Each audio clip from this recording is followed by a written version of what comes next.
La inteligencia artificial está en todas partes, transformando nuestro mundo. Pero, ¿qué significa realmente para las millones de mujeres que hacen malabares entre una carrera y las responsabilidades del hogar?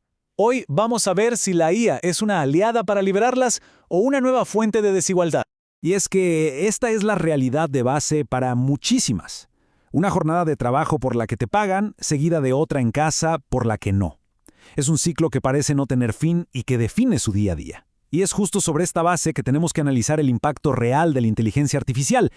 Bueno, pues a esta realidad los sociólogos ya le pusieron nombre, doble presencia. Y ojo, no se trata solo de estar muy ocupada, es una división mental y física constante. Los estudios demuestran que esto lleva a pérdida de concentración, ansiedad, un cansancio brutal y al final crea una desventaja estructural en sus carreras si las comparamos con sus colegas hombres.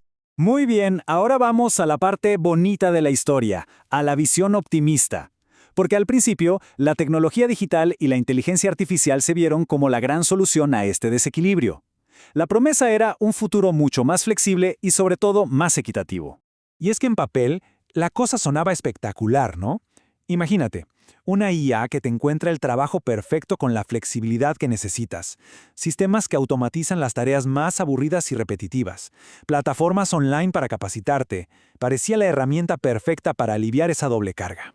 Y miren, esto no era solo una idea abstracta, un sueño de emprendedores. Organizaciones tan importantes como la OCDE veían en la digitalización un camino clarísimo para empoderar económicamente a las mujeres, dándoles herramientas para competir en igualdad de condiciones. Pero, la gran pregunta es, ¿esa promesa se cumplió? Y aquí es donde la historia da un giro. Pasamos de la promesa a la realidad, que es mucho más compleja. Porque, a ver, un algoritmo no es neutral por naturaleza. Es un reflejo de los datos con los que lo alimentamos y de las personas que lo programan. Esta es la pregunta del millón.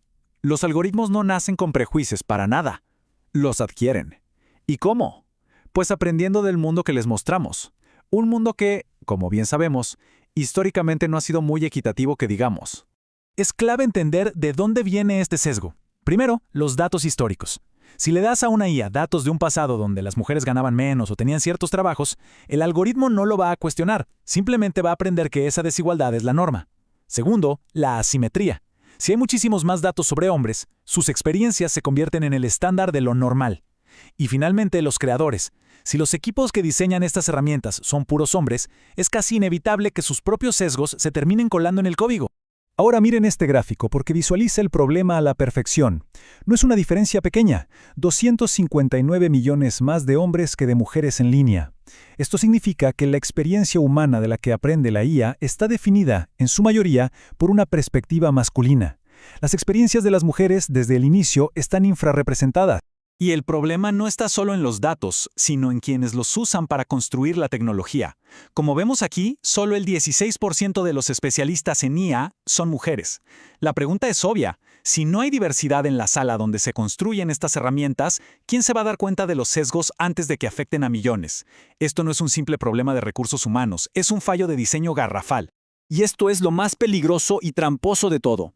A un gerente de carne y hueso se le puede cuestionar un prejuicio. Pero un algoritmo te presenta su decisión como el resultado de un cálculo matemático, una verdad técnica. La discriminación, de repente, se disfraza de objetividad, y así es muchísimo más difícil de combatir.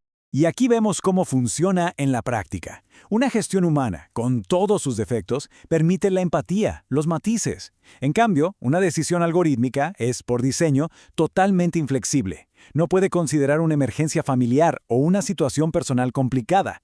Y esto nos lleva a una deshumanización del trabajo, donde la eficiencia del cálculo le gana la compasión humana. Avancemos un poco para ver cómo todo esto se materializa en el mundo real. Lejos de aliviar esa doble presencia, para muchas mujeres, la tecnología ha añadido una nueva capa de dificultad, transformando por completo el problema. Y así es como nace el concepto de la triple carga. A la jornada laboral pagada y al trabajo doméstico, ahora se le suma la inestabilidad y la presión constante del trabajo en plataformas, donde un algoritmo que nadie entiende puede decidir si tienes trabajo mañana, cuánto te van a pagar y si puedes continuar. Y el riesgo es súper tangible. Estos datos de la Organización Internacional del Trabajo lo dejan claro. Los trabajos que suelen ocupar mujeres, como los administrativos, tienen una exposición a la automatización casi 3 veces mayor que los de los hombres. La promesa de liberar tiempo se convierte en una amenaza directa de eliminar empleos. Y esto está creando una polarización alarmante en el mundo del trabajo. Arriba, en la cúspide, en los roles bien pagados de diseño y desarrollo de IA, hay muy pocas mujeres. Pero abajo, en la base, haciendo el trabajo invisible y mal pagado de etiquetar datos para entrenar a esos mismos algoritmos, las mujeres están sobrerepresentadas. ¿Por qué? Porque son atraídas por una supuesta flexibilidad que les permite conciliar con el trabajo de cuidado. Y claro, esa supuesta flexibilidad tiene un costo altísimo. Esta cita lo resume perfectamente. La base de la pirámide de la IA es un trabajo precario, con sueldos bajos, sin estabilidad y sin beneficios. En lugar de ser una solución, muchas veces se convierte en una trampa. Pero bueno, no todo está perdido. El futuro no está escrito en piedra. Al final, la tecnología es una herramienta y todavía estamos a tiempo de decidir cómo la usamos. Entonces, ¿cómo le damos la vuelta a esto? ¿Cómo reorientamos la IA hacia un futuro más justo? A ver, no hay una varita mágica, la solución es una combinación de varias cosas. Primero, educar y diversificar. Necesitamos más mujeres y más perspectivas diversas construyendo esta tecnología. Segundo, transparencia. Tenemos que poder exigir que nos expliquen cómo funcionan los algoritmos que gestionan nuestras vidas. Tercero, regulación. Hacen falta leyes que nos protejan de la discriminación algorítmica. Y por último, y quizá lo más importante, necesitamos políticas sociales que ataquen la raíz del problema, la distribución desigual del trabajo de cuidados. Al final todo se resume en esto. La inteligencia artificial no está creando un mundo desde cero, está aprendiendo del nuestro, con todos nuestros aciertos y sobre todo nuestros errores. La verdadera pregunta no es qué va a hacer la IA, sino qué tipo de sociedad le estamos mostrando para que aprenda de ella.